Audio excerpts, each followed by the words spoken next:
now give you the opportunity to try and put your points of view to this audience and ask them for what it is that the government is looking at from the private sector. Let me start by asking you, Mr. Prabhu, from a railway point of view, what is the kind of solutions that you're looking to the private sector for? What kind of collaboration would you expect? One is very clearly something which looks like so basic, but in my opinion very profound and very necessary for the country to change, is could we develop new toilets which will use no water or very little water, which will be odorless. Could we develop toilets like this?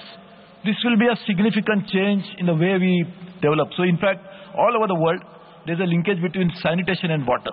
So if you can address the sanitation challenge by using less water, it will be changed. And it will be helping the railways as well. Number two, speed is an issue in India. Could we use the least cost option for increasing speed using the present network? Thirdly, how do you actually make railway operation far safer than what it is today? By using signaling and other means of automation, which can bring in the benefit to us. Fourthly, we are now going in a major program, 400 railway stations to be developed by PPP model. The idea is that in any new real estate development project, 70% of the project is consumed by the cost of land. So we are not selling land. It's as is where is basis. You could go to a place which is the most favored destination of that particular city because it's a railway station. It's frequented by more number of people, so there's a value addition. Could we develop it by using best of technology? We are using, in all aspects of railway operations, we are using complete transparency. Now more or less all transactions will be e-based. Most of the tenders, and by 31st December, 100% of the tenders will be completely electronic platform. Number two, we are doing examination, which was the cause of corruption. We are doing it online examination. We are doing transfers, posting, everything is put as a transparent process. So in that, again, how to increase transparency? Something which will really necessary, which our Prime Minister strongly believes that we should try to make our world digital India transparent. We already started a lot of things which common man needs. Ticketing can be done on mobile. We already started it. But we can do it even more penetration of this.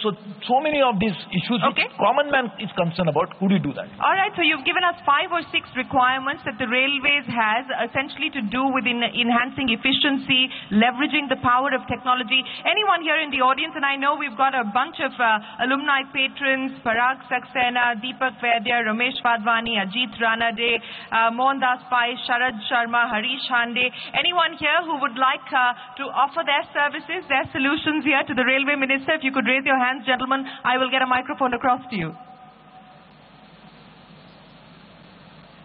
Okay, 2 hands there, Mr. Vadvani and Parag Saxena. If you can get a mic across to them so that we can have their comments coming in to the Railway Minister. Sir, you're in the front, so maybe we could be able to hear you, or maybe I'll have to come down with the microphone.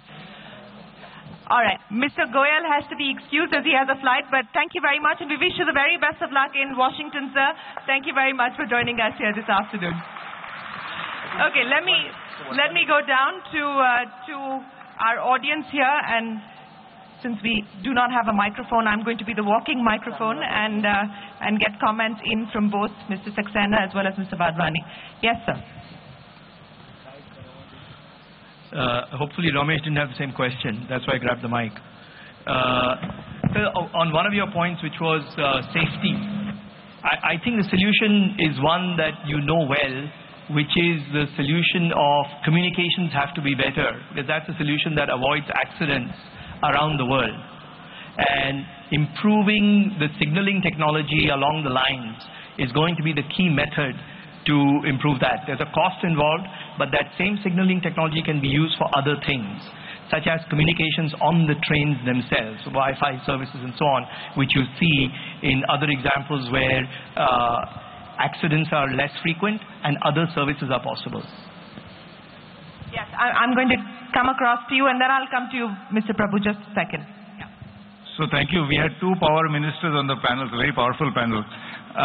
Since Shireen has asked us whether industry can offer solutions, and railways is the most environment-friendly mode of transportation, apart from the fact that it's public transportation, but we can make it even more energy-friendly by having lighter weight wagons, and I'm referring to aluminum wagons. So we will be, I think we are already doing tests, but this is something that we can take up aggressively. Okay, thank you very much, Mr. Wadhwani. I'll come back to you and then go back to the Minister. Yes, sir. First of all, it's really admirable to see the energy and passion and the focus on innovation in the railways. I haven't seen it for a long, long time, so it's great to see that. A number of the areas that the Minister talked about are addressable. For example, in the US, I'm aware of chemical odorless toilets, low cost. We would need to, of course, indigenize them to make sure that they work here at the right cost structure. A lot of the things you talked about in terms of automation of systems for the railways, also a lot of available technology, but there's probably a way to make it far less expensively in India. Third is an idea I just wanted to lay on the table. We've got 7,000 or more railway stations. You'll be adding another 400 railway stations.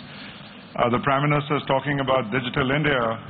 Why can't each railway station be the digital hub for the village or the town that it serves? You've got the space, you've got power, you've got basic infrastructure because you have to. Digital India, once you get beyond the top 100 cities, is going to be all about digital hubs in the villages and towns. Might be great to consider the railway stations as that hub. Thank you very much, Mr. Wadhwani. Mr. Prabhu, you want to respond to the comments and the suggestions that have come in?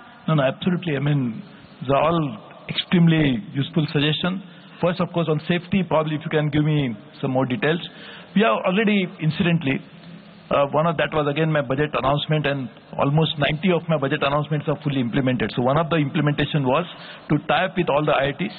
We have created centers of learning with many IITs, and now I had a meeting personally with all the heads of IITs subsequent to that, and now we are working in an institutionalized manner with them. So any of such ideas can be very well be put into the system through this mechanism already. On the aluminum, it's a very good idea because the lighter the weight of the bogie or the carrier, obviously that so much less consumption will be there. But on this, no, I agree with you. And also in terms of now, incidentally, becoming environment friendly, we have created a first time an environment directorate in railways.